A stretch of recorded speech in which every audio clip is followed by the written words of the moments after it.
Hello, hello. I'm back. It's summer. Woo. Hey, hey. So, you know what I've noticed? That the world have found Älvdalen. Woo!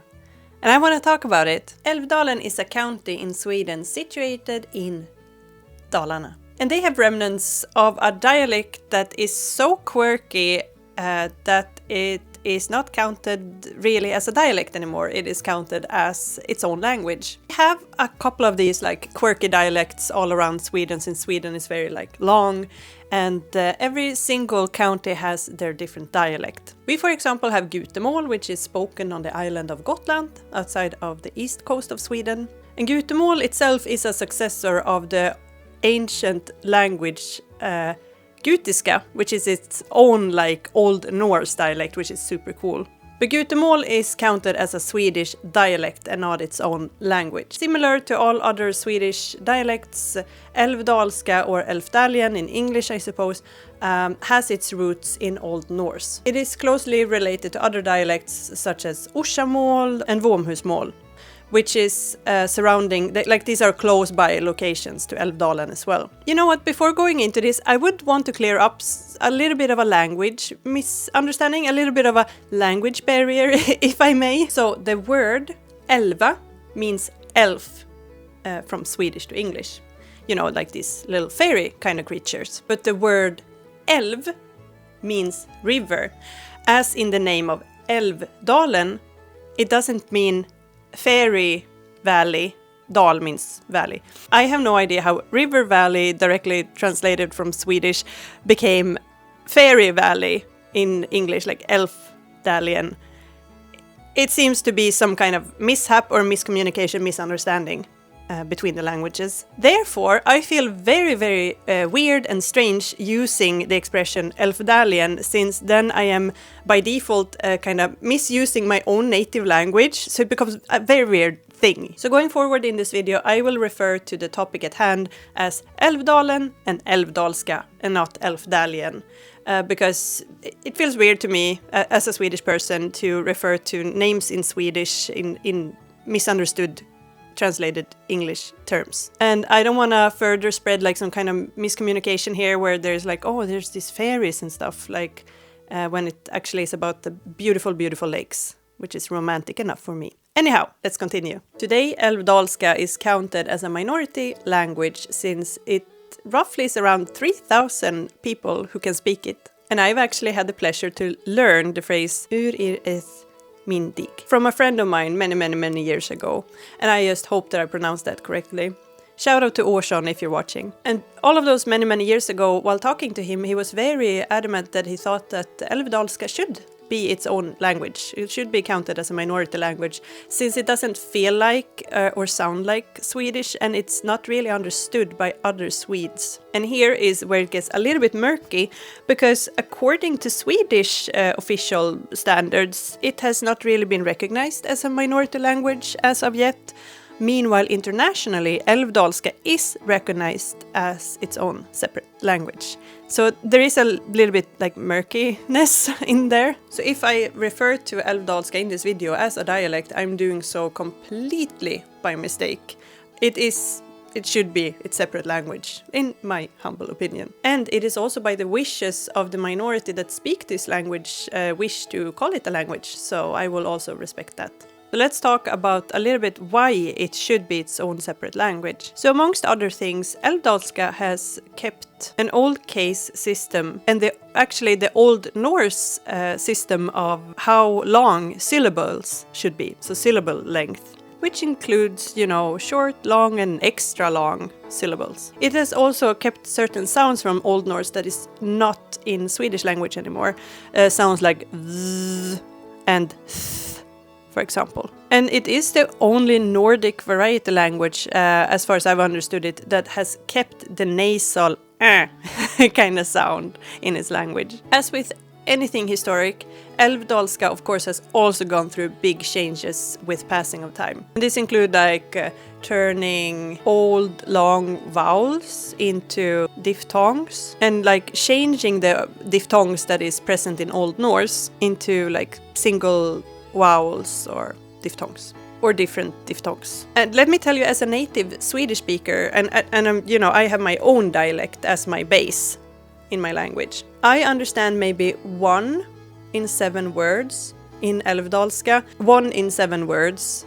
That's not many. So let me put it in a perspective of where I understand Danish and Norwegian more than I understand Älvdalska. Which, if we compare it to Gutamål, for example, there I understand 6 out of 7 words. So then we are dealing with a dialect rather than its own separate language, in my opinion. With all of this in mind, let's talk about what's really exciting here. Dalrunor. And this is where I have noticed that people online have kind of picked up on Älvdalen and Älvdalska. It comes through runes, which is really exciting and very much my niche. Only one Iron Age rune stone is known from Dalarna today. There was 2, but the other one has since been lost. But the one that is known is a fragment of a rune stone, and it can actually be found at the Museum of Dalarna today. And this is how it looks like. Look how pretty. So let me tell you about this fragment. The fragment was discovered in April of 1947. A good year, I guess. It was actually a technician named Erik Johansson who randomly found it. Actually, he was gonna go and work and fix a utility pole that had been knocked over during a stormy night. So while working, he noticed that one of the wedge-shaped stones, it looked strange, strange enough for him to notice. And he took the stone with him, and lo and behold, here we have it. So how did this rune stone fragment end up randomly there by this pole? So these wedge stones, they were installed there in 1919, so not too far away in time from when this discovery was made. And these stones, they have been taken from a farm that had since been torn down. And it was said that underneath that building there had been a meter-long stone that had carvings and markings on it. And I know what you're thinking. Oh my, is this the last stone? What will happen? They broke it apart. They saw this big stone, they saw the markings, they were like, that's curious, let's break it down though. So this stone had then been broken apart to make up some kind of a sink inside of a barn. And there was only one remaining piece from that sink thingy inside of the barn, and that is the fragment we can see today. And as you can see, we don't have much to work with here, but what we can see is that it spells out Orum. Where Dal runes are a bit different than in the rest of Sweden is that Dal runes were actively used between the 1500s up into the 1900s as well. So it is kind of like an on-build upon the medieval runes. So here's an example of how it looked during the 1500s, and here's a later set of runes that has been found in Dalarna. What does these inscriptions entail then? So the rune carvings in Dalrunor, they talk a lot about famine and harsh times, where there was starvation during the 1600s in Dalarna. There was a lot of people back then that starved. On a table that has been found in Dalarna, there is a carving from 1730. You know what's so good about Dalrunor is that they mostly actually tell us when they have been carved, which is super cool and something that we lack in other runic carvings, because they don't tell when they have been made. We need to do a whole investigation into that. On this table from 1730 it says, "This table could hold a lot of food. Lucky is the one who has as much." At the bottom of a bowl that was carved in 1696, that was a harsh year of famine and high prices. God help us. They are talking to us through history. It's so cool. And on this bowl it says, "Anders Thomasson har förgjort denna skålen. Amberis den 60 Julius 1688.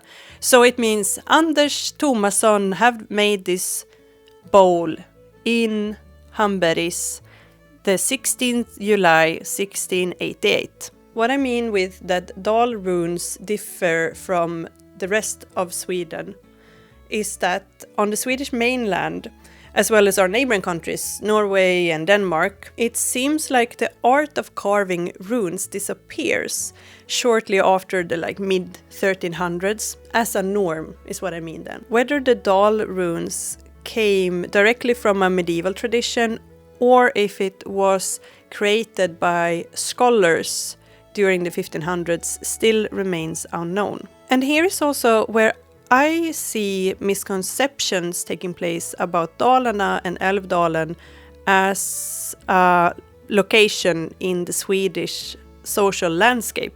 Dalarna did not continue with rune carvings because they were more pagan than other people. It was because it was a tradition, it was a local tradition that remained strong for whatever reason. A tradition and religion can be two completely separate things. They can coexist side by side. They don't always need to go like this around each other. Runes do not mean pagan by nature. Runes are about language, and language is culturally connected. Dalarna, alongside most of Sweden, was Christianized by the year 1000 AD. And disclaimer, of course I mean the majority of people and the official storytelling. I do not mean 50 people here and there that wasn't in on it. I'm painting with a wide brush right now. But I need to mention this as well, for transparency's sake.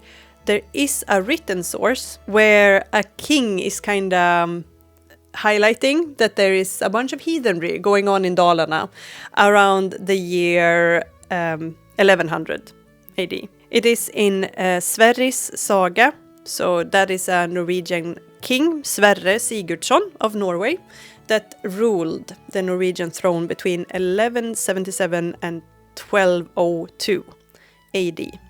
And he was not too happy about the heathenry going on in Dalarna. It does not say, however, how much or how widespread it was. Now you might be asking yourself, with all of this background information, are the runes in Älvdalska or are they in, Swedish? And here is where I also have picked up a bunch of misunderstandings where people think that the Dal runes are only carved in Älvdalska language and not in Swedish at all, which make the runes not Swedish anymore, in their opinion. And why I say that is a misconception is because the big majority of these runic carvings is in time-typical Swedish, even though they are Dal runor. Language is complicated, and just because they are called Dal runes, doesn't mean that they are explicitly in Älvdalska language. And Älvdalen is not the only type of way of speaking in Dalarna. Because even though people in Älvdalen speak Älvdalska, that is not the only language they speak. Of course they speak Swedish as well, with their own dialect as a base. So they have this separate language, if they know how to speak it, and then they also have the Dalmåls dialect, kinda, in the background of all of things. So they still speak Swedish. And these Swedish dialects, they are so profound. In my dialect, I could hear the difference if someone lives in a town 30 minutes away from me or 40 minutes away from me. And that is ridiculous, but it actually is so. They are very pronounced, but in written language, we all write in the same language. We all have something called written Swedish. And we all, write the same way, even though our dialects are completely different. And that is why it's not weird that the big majority of the Dal runes that has been found is also in Swedish. And they are also many of them in a Christian kind of context, which is also time typical of Sweden during this time. So here we have a drinking vessel, and it says, G.O.D., born in 1699, became a lawful wife in 1728. Her husband is A.L.S. Their children were born in 1731 and 1737. E.E.S. After made this bowl in Brusbo village on September the 5th, 1746. The symbol before the initials is probably just decoration. You see this like very fancy symbol over here. It's very nice, but it is probably just decoration. And then we also have that this rune here is used for the letter O, and that is kind of unusual by itself. But it appears to happen twice here. It is clear that Brusbo village, that's a place name, but it actually have not been identified yet.